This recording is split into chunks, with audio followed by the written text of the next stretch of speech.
at the Lake Chautauqua KOA holiday. I said, just stop the car. Don't move. Do not. You want me to spill the beans? I don't know. You're like not wanting to spill the beans.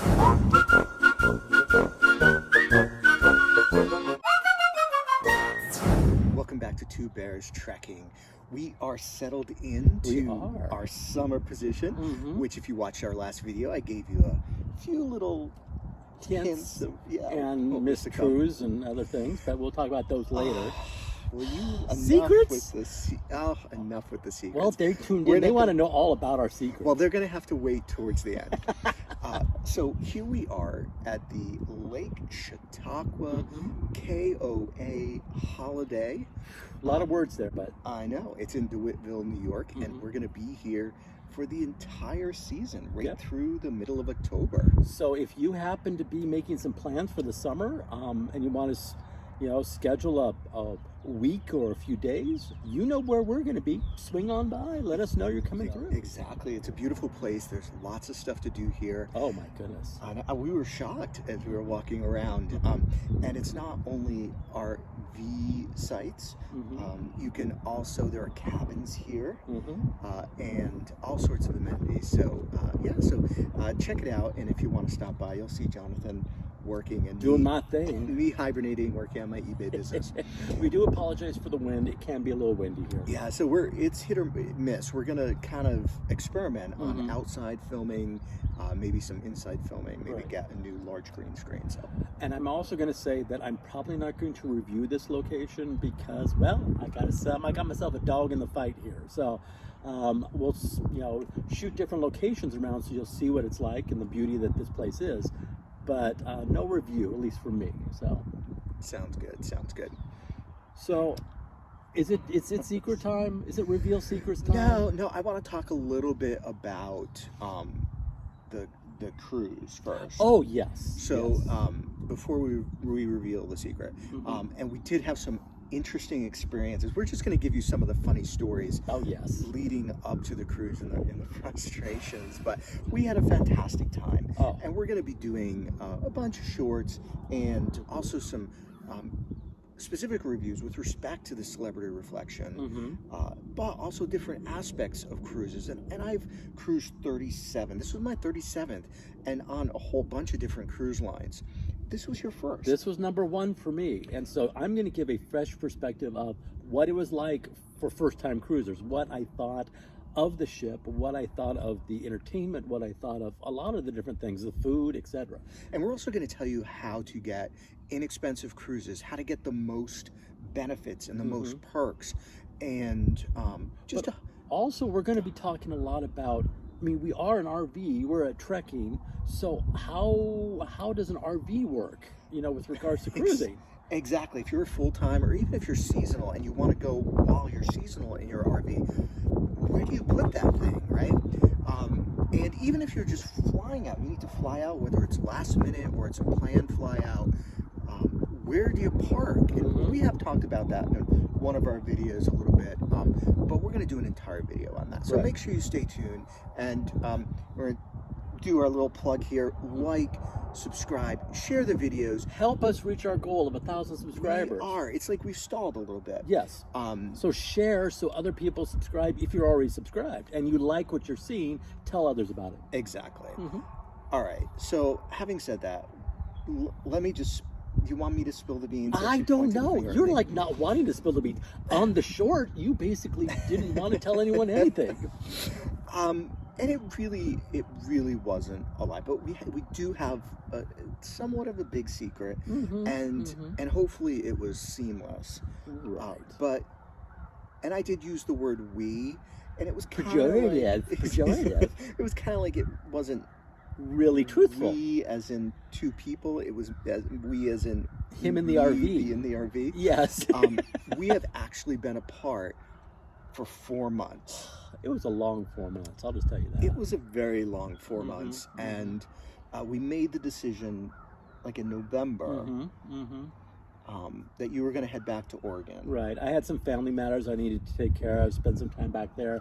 My mom is older, and so she, I wanted to spend some time with her. So that was kind of important. Yes, and it was a tough decision, Mm-hmm. and I had a huge backlog on my eBay business that so I sort of been working through it, but not in a meaningful way. I was a distraction. That's what it Well, we had a was. lot of things going on Uh, and together and videos and etc. right. So, um, you may have noticed, or you may not, but we literally filmed We filmed 16 videos in the matter of a week or something. 4 months of videos. And it was exhausting. Wow, yes. And then you also probably noticed, if you look back at the videos, there was some voiceover work. Well, yeah, that was me going, oops, we didn't cover that, so I'm going to talk about it. Yeah. Mm-hmm. So and then we each had our own little pieces at the end that we kind of put together. Right. But what we wanted to talk about is a little bit, you're in a confined space. Yes. For extended periods or not extended, whatever. Exactly. And how does that work? And do you need a break? Right. I'm going to say that small breaks, like getting out, going for a walk, maybe by yourself, although we'd like to do that together. Right. Is a good thing. And sometimes we're doing our own thing. Right. But for the most part, I mean, we like hanging out together. Which is, and in a confined space, you're there.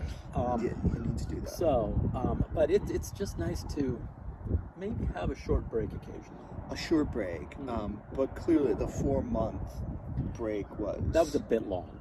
It was long and it was difficult. Although we talked several times a day, right? So that was a good thing. And then we literally came back together April 1st. Literally flew in, and the next day flew out. Went on the cruise. Yeah. So I'm going to talk about. It was a bit of an ordeal, and you came in that Saturday evening, and we were cruising on Sunday, and we did this whole thing. Really, and you drove for a rideshare. Yes. I sort of, kind of tried to. I was a Lyft driver. Yeah. Right, and so we were going to rideshare it from the Fort Lauderdale airport when we returned our car to the cruise terminal.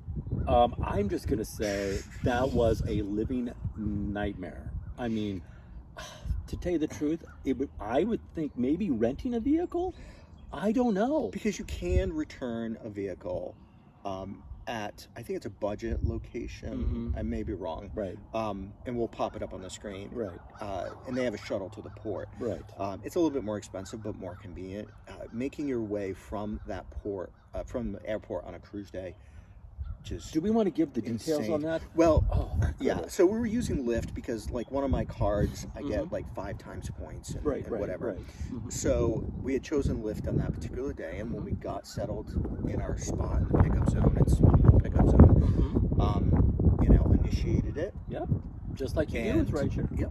Okay, they're going to be here at 8-10 minutes, whatever. Cool. Tracked them, and literally the little car, as they're getting to the turnoff for the pickup zone, cancel, drops us, and we get a new.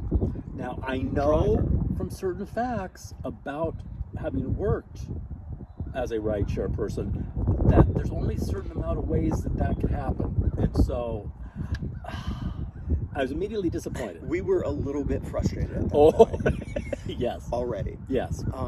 So the new driver is like 10 minutes away, but he's on a current ride, and he's dropping someone at the airport. And so we're tracking him, and he's stopped. And he stopped. And stopped. And so I, like 50 feet away, 100 feet away, whatever. Right. And I message him, "Are you still picking us up?" "Oh, yes, I'll be there in a few minutes." 10, 12 minutes go by. It was definitely a few minutes, that's for sure. And I call him, and I'm like, and he's like, "Oh yeah, I'll be right there." I'm like, "Okay, so you understand where we are, and this should have been our tip." And he's like, "Oh, what side?" And I'm like, "Okay, so there's a rideshare pickup zone, zone H, And so you need to come to that inner curb. And we are at Station 2. There you go. Very convenient. They do a great job. Station 1, Station 2, 3, 4. There you are. And so it was busy. And he drives by Station 2, and we're like, whoa, whoa. And That's he you. keeps driving. So I call him again because he's almost exiting. I was expressing myself, And maybe in a way and that he should be finally expressed. answers, and I said, just stop the car. Don't move. Do not I move. was running And after so him like a he crazy s- man. He stops We're right literally here. in the middle. And so we go over, and then I'm still in the front. I'm like, pop the trunk.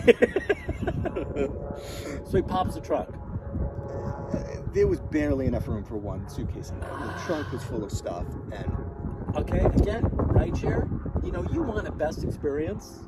You don't have to be moving your who knows what around to get to the who knows where to put your suitcase in. and then so we hop in the back seat, and With our other 2 pieces of luggage, by the yeah, way. and like we could tell he was either brand new or like I don't know what was going on. But Right. he had a 5-star review, so like I'm not. Maybe there's one person who gave him a 5-star maybe review. a friend or something. But and he starts going, and then he misses a turn, and Maybe he was listening to the elevator music that was playing. then we went to the cruise port, and clearly had never been there before. He'd never been. We could tell because he didn't know what he was doing. And then I finally kind of took the right, and I'm like, okay, get in the right lane. Terminal 29. Get in the right lane. Right Yep. lane. Turn here. Yep, this is Yep. where you're turning. This and we literally like had to direct him. Yeah, it was. He was a nice guy, but it was just an absolute chaotic situation on top of everything. So Now, I'm sure That's not how- every rideshare would be like that, but it did not give us a good taste of what rideshares are like. I'm gonna At least at that location. At that location, I'm going to say Fort Lauderdale Airport. If you're heading to the cruise terminal, jump in a taxi. Yeah. Avoid ride sharing if you're using Fort Lauderdale Airport and Port Everglades. Yes, Just use a taxi. right. It's a lot easier. Absolutely. Is there anything else? That's it. I know this was sort of a hodgepodge of a video. Yes. We're just getting settled in. We're going to share a lot more with you. Exciting things about RVing and cruising coming up for sure. Yeah, we have a lot of content saved up from, and I guess I'll spill more of the beans. What? You were in Oregon. Yes. I was down in Florida, well, and also in South Carolina. So there'll be some content about places to stay. Of course, free, as you saw in Frugal. my There you go. teaser. Not sure when those will come out. So make sure you subscribe. And turn on that the notifications so you know when we post new videos. And we are occasionally going to be doing more than one a week and a Yes. bunch of shorts in between. Just be prepared. You never know. For sure, we're going to do it on our normal time. At least On early. Fridays, On Fridays, always. for sure. That's going to be there. Yep. But you might get notifications, so get that bell going there because you never know when we're going to pop something up as a little surprise. And as a reminder, check out twobearstrekking.com. We are going to be expanding the content on there and having more links. And then check out my eBay site and Jonathan's photography site Absolutely. and help us out by making purchases there. And as always, Keep on trekking.